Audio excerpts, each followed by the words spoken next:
There's one question that dwarfs all the world's great mysteries. Put simply, it's if God is so good and powerful, why doesn't he stop all the suffering in the world? Well, welcome to Peter and Joseph. So why suffering? Has God just made a massive mess of it all? Well, I wonder, is God really the only one to blame?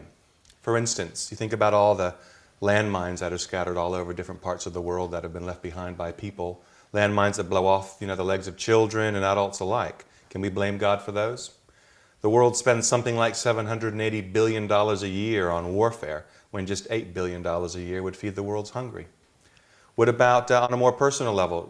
Someone drinks, they get in a car and they drive, and they end up taking someone else's life out. Can we blame God for that kind of behavior? I think no matter what level we look at it, you'll find that humanity has to take some of the blame too.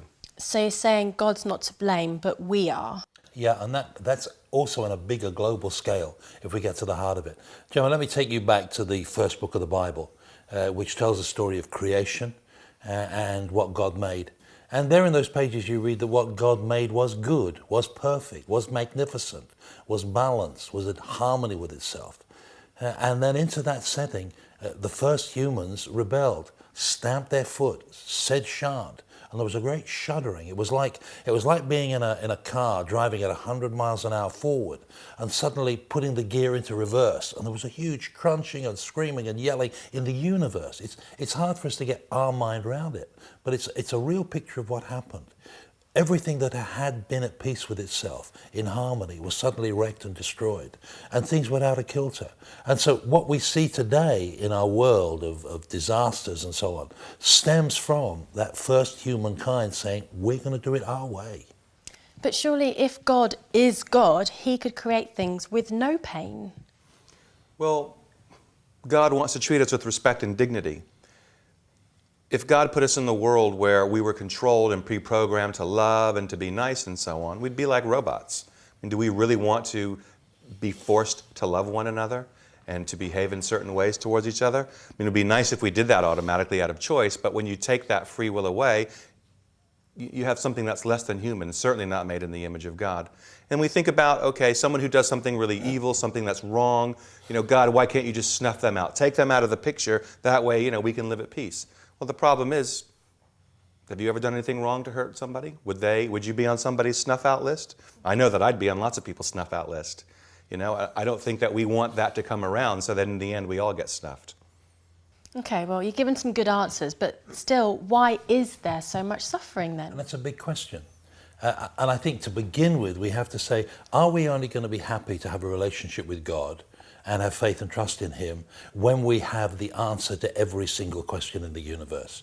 And the answer is we don't have clear, simple answers to everything there is to know.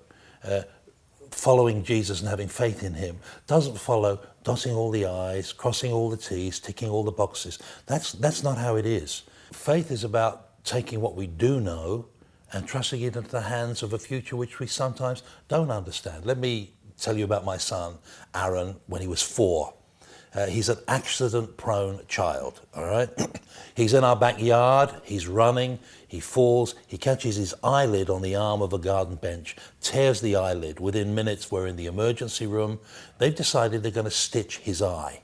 So my job is to hold him down. He is dad with his arms around his son, holding this wriggling 4-year-old as they begin to stitch the eyelid. I've got a son screaming and yelling, saying, Daddy, don't let them do it to me. Daddy, don't let them do it to me. In his young, confused mind, he cannot understand the reason for his suffering.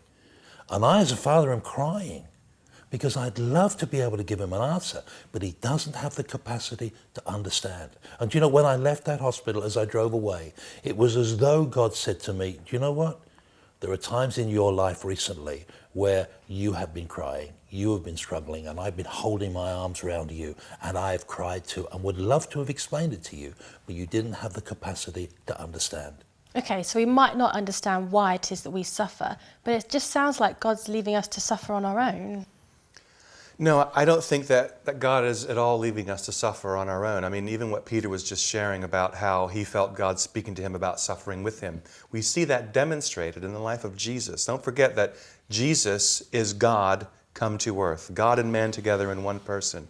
And God is holy.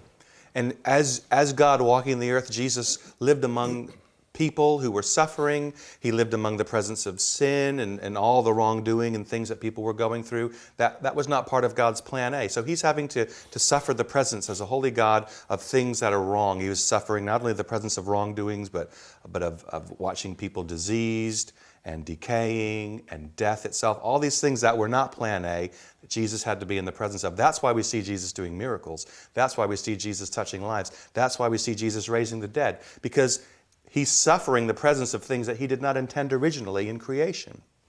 When we think about the death of Jesus on the cross and we remember all that he went through there and that day where the sun went black as midnight, and we remember that there was almost this eternal tearing in the heart of God between Father and Son, where the Father couldn't look on the Son because of the sin that came upon him.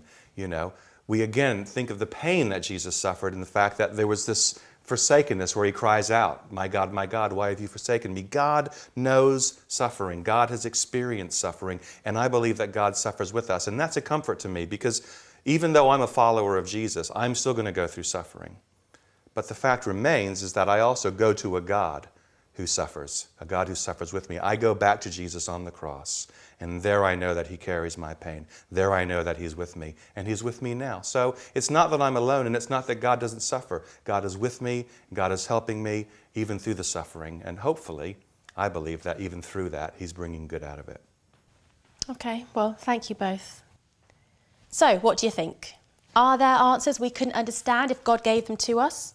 And does God suffer too? And are we partly to blame for suffering? Well, there's loads to talk about and lots to read in here.